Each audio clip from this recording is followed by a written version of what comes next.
Hey there, I'm going to show you how we set up FHIR Connectathon fire testing for OCL service.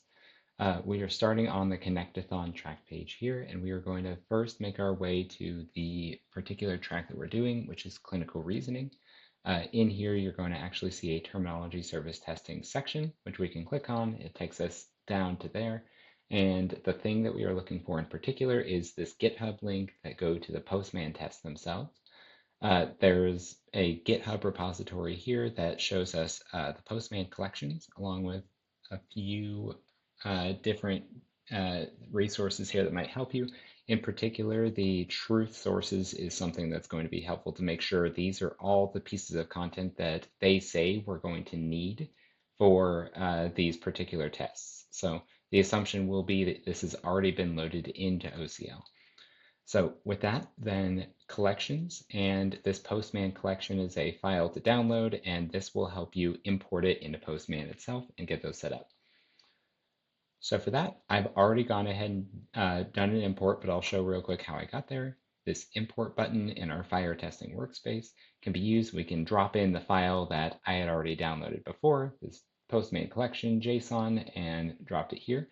What that created was this particular collection here, which, as I said, this already has the pre-created tests in there, and there are a few things that we are going to need to attach also.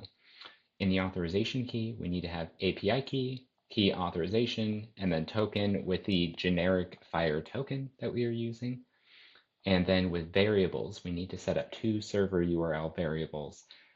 Because OCL has different namespaces that act in different ways, it helps to run the test twice, one with a value of just the FHIR basic URL, and then one with the namespace specific URL. Each of them will work in some cases, but not all cases.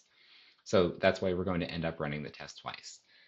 Once we have one of those variables selected, then we are going to run the collection, which you can see a run button up here, or often it's also in the run collection option here. So we're going to run the runner with currently noting that we're doing the generic, the global namespace, should have everything selected here. Good. Then we hit the run button, and it's going to go ahead and run through those tests. So while we are doing that, we can also set up, actually, we're going to wait until this finishes running, and it should take probably about 30 seconds, something like that. And you can see the counts loading up here on the left. Ideally, our passes goes higher than our fails, but keep in mind that it's running down these tests sequentially. Code system and value set tests we are most likely to pass. Quality program and server, we may not pass as much of them if they are things like package operations that are not in here yet, that OCL doesn't yet support. So the test stopped running. We can see that we passed 286, failed 406. We're now going to run this again, but instead we're going to change the server URL to be FHIR imports namespace. Make sure we hit the save button before we go, and then we're going to hit run again. Then we can go ahead and check the same things, that everything is in there, and then we are going to hit run. So this will once again run through all of them, getting us a count of pass and fails. And when we get to the end of this, we will see that there are going to be some tests that OCL does pass, some tests that OCL fails. There will always be tests that are expected to fail if OCL doesn't support it yet. But certainly there should be quite a few tests in here that we expect to be working.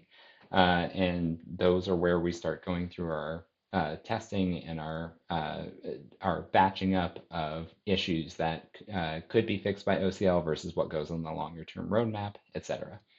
I'm going to scroll back up to the top here just to give an example of a test that worked in the global namespace, which is this code system 1.1 shareable, versus this 1.1 shareable in the organization namespace where it failed. So if you would like to dig further into these, you can always click open the link, open up the piece itself, and go ahead and hit send here. And if you want to change the variables, then that is something you can do. You can see here that for whatever reason, OCL did not return this. So maybe we'll do an example where we turn off a variable. Okay, that didn't work. And we should not be able to identify the code system without the request intent URL. So there is clearly something wrong here that we're going to need to be able to fix. If we so choose to test it in the other namespace, then of course you can come back here and save the collection to the other URL, and we can try it again to see what the results are. Another thing that's worth looking at, and I'll again go back to where we are failing, is that when you run these tests, you can actually see the test results down here to try to get an idea of what they are looking for. In this case, they are expecting the status code to be 200, but there was a 404 because evidently this resource was not found for this test.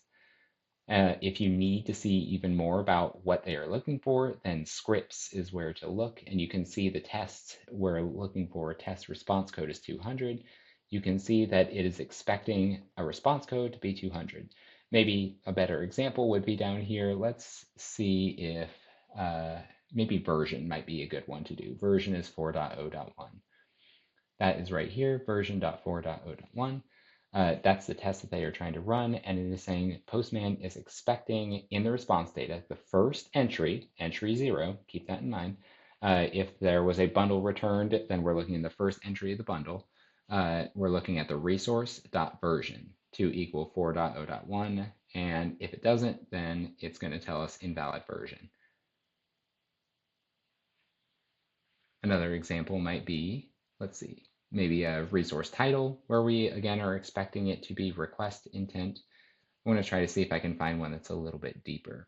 Doesn't look like we have it, but at the very least, this test is telling you where in the return JSON it's going to be looking for these, and that's how you can start to figure out where something went wrong in here.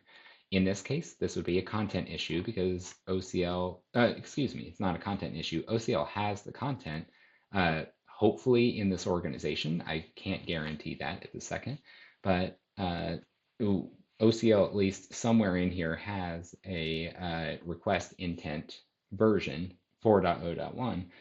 It might not be in the FHIR imports organization yet, or OCL might not be returning something that is there. This is where we might have to go into the FHIR imports organization itself and just try to do a quick check to see is request intent in there. So I'm just going to search request.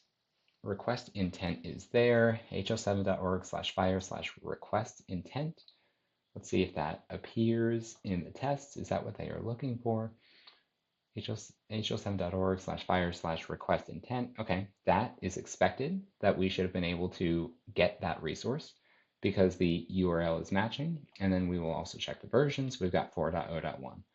As far as I can tell, this is not a content issue. Seems like we have the request intent piece in there. So it seems perhaps this is an API issue where OCL is not returning an expected resource as part of the request that we made to the namespace. But again, keep in mind, this does work in the global namespace. So that is something to investigate here. So okay, that's a quick look at how to set up and run through some tests with the FHIR Connectathons.